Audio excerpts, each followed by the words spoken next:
I'm going live again for a completely separate issue.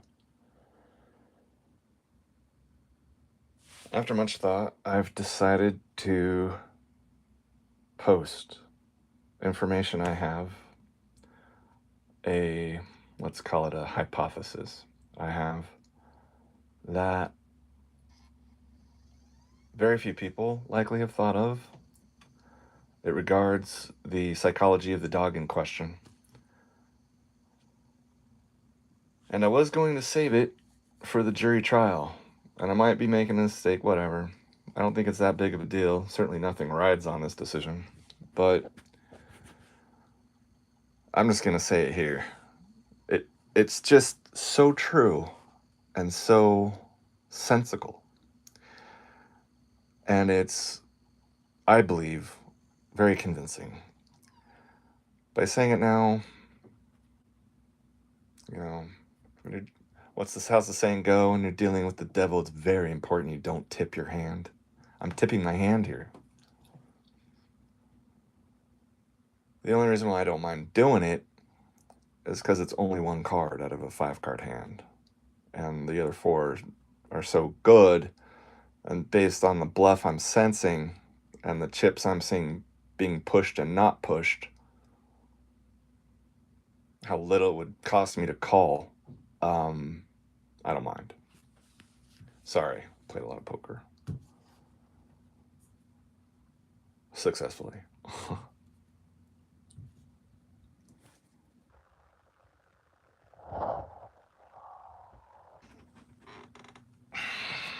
Let's go stretch her for a second.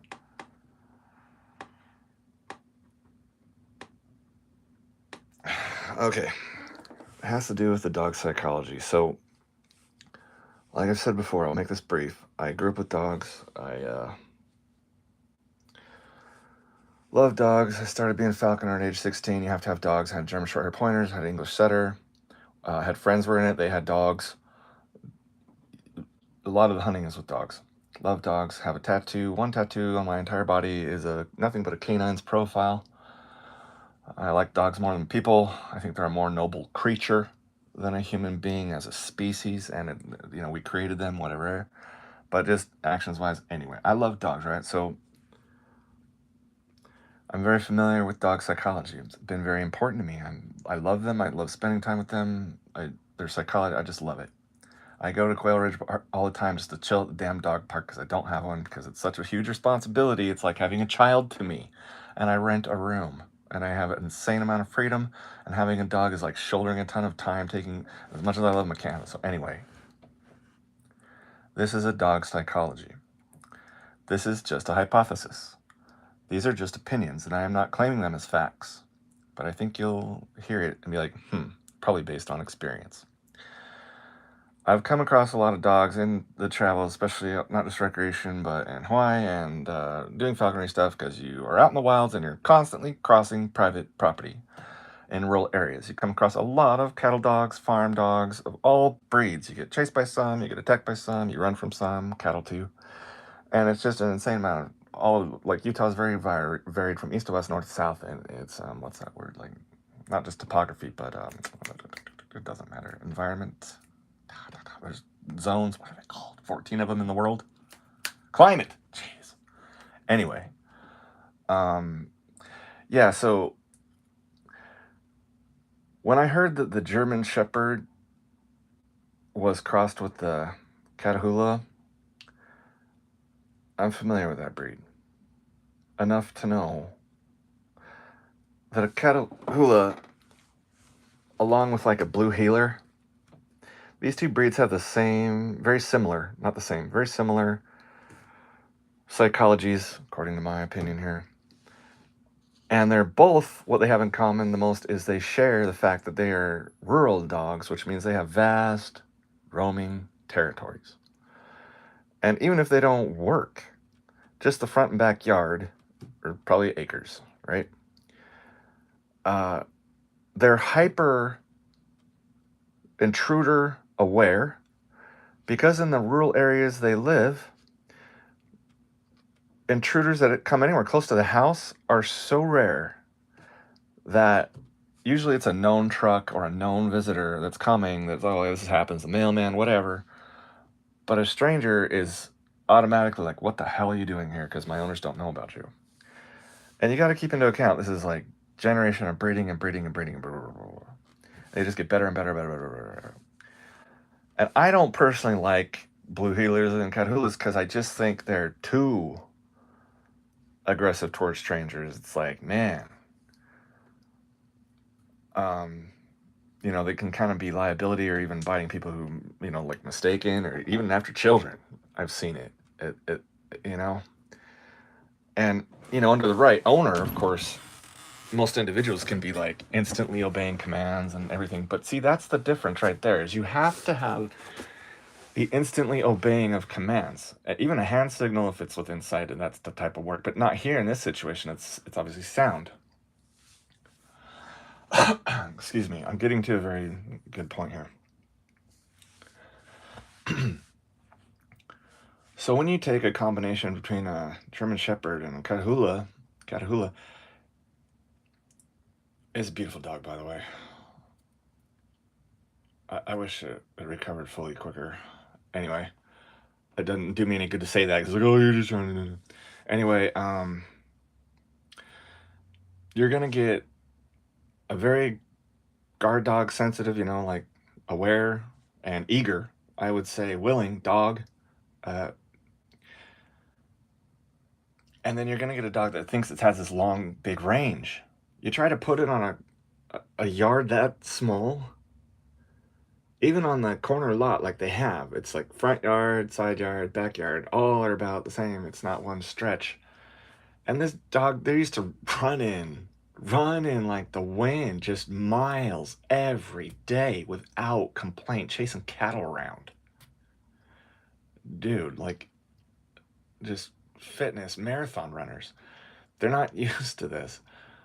And if an owner says, oh, this is also like a guard dog, and I'm down for everybody having a guard dog, best security system you can get.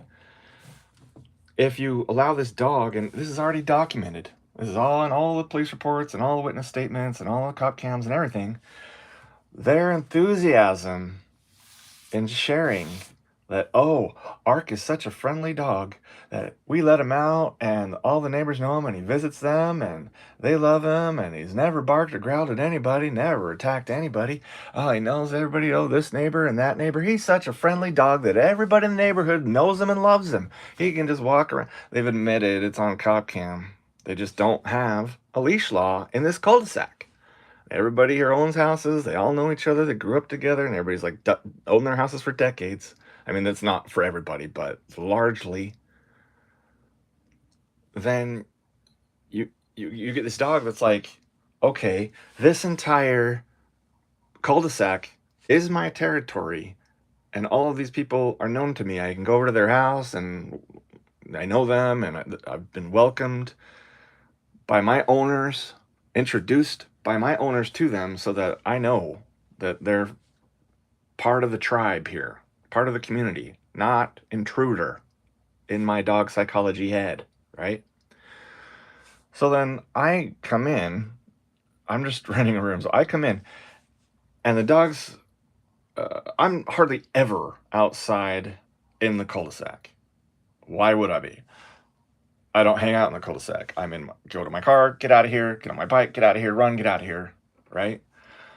Dog never sees me out and about, ever. I don't get the mail. I don't take out the trash. I don't snow. Well, I do snow the driveway, but it's only snowed twice, right? So to me, I'm a stranger to it, even though I've lived here for well over a year and a half. And when I would see it, it's always barking at me. That's a signal that says it registers me as an intruder on its territory and a potential threat to its family. And my owner, this man, I don't even know which one it was, when he says, Ark, stop, no, stay. Ark stays. But Ark is restrained in his head. The issue is not resolved in his head that I'm not an intruder. He's just told hey, look, I'm not introducing you to that man, and that man is not coming over here. Therefore, I'm not letting you know that that is not an intruder. I'm simply restraining you right now. I simply choose for you to not deal with him right now. It's fine right now. When this man is gone, and then the female owner is out, and she's playing fetch, Ark does not respect her. This is all over the police report, and she admits it in tears when they first show up, with all due respect. I would never, ever, ever would I ever make fun of anyone's emotional pain over a dog if it's real. If I don't think it's real, that's one thing. Especially if you're trying to send me to jail for a year and charge me $22,000 for your lost wages and vet bills. But I probably shouldn't have even said that much. But yeah, I would never make fun of that. I've been through that. That's why. I've saw my father cry twice in my life, and that was one. And I'll never forget it. It's just one of those childhood memories. We had 2 dogs get poisoned by someone who was a boy who was unhappy that my older sister broke up with him. Anyway, so I just want to say that because I would never make fun of that. But it's already been admitted. This is not under contention.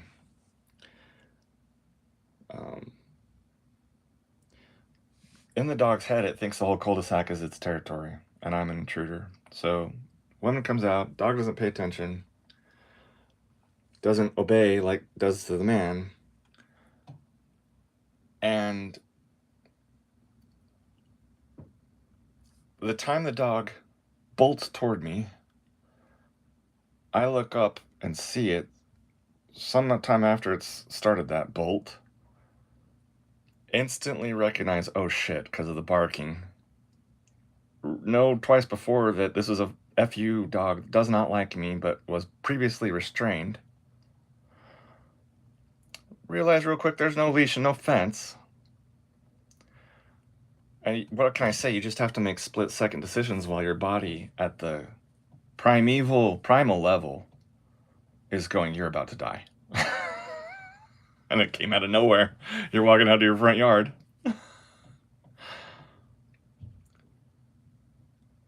And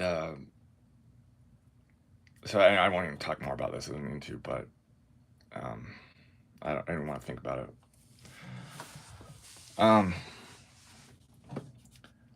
So it makes perfect sense to me. I had just hoped that the dog would obey her. I obviously never seen it not, to the best of my recollection. And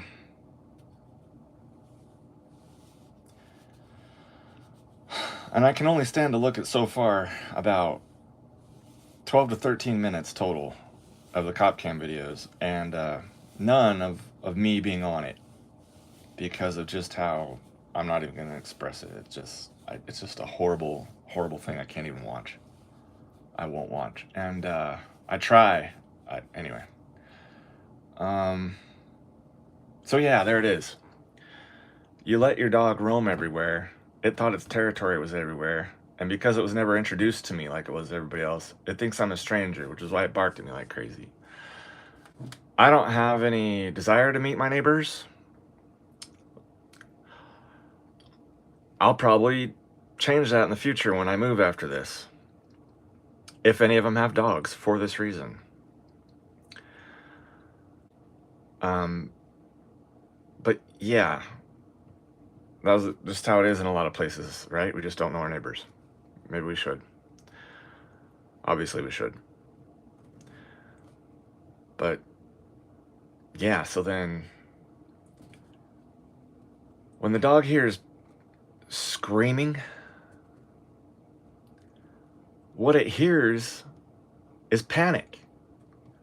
It identifies me as an intruder and hears not calm action of an alpha under pressure, but terrified panic. This doesn't help a dog's psychology in this mistaken moment. And I'm not giving blame, because in order to give blame, you have to give, like, in this instance, like, intent. Like, intent as an element. I don't think she had intent. I think she was on autopilot. Panic.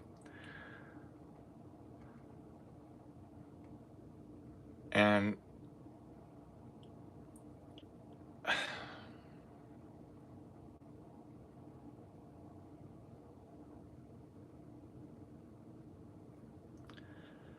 this is why I carry mace now. I don't always carry my gun on me out to the car, but you will never find me without mace and a knife. And you just pray to God you never have to make a memory of you ever stabbing another organism like that ever. But I saw mace being used on a lot of dogs because I watched a lot of videos, and it seems to be very effective, and the stuff I got too. So this will never happen to me in the future, and hopefully it'll never happen to them in the future, and most importantly, it won't happen to another dog in the future.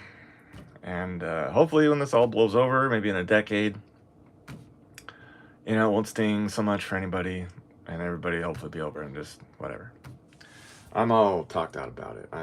I'm gonna go back to chilling out. Thank you very much. The end.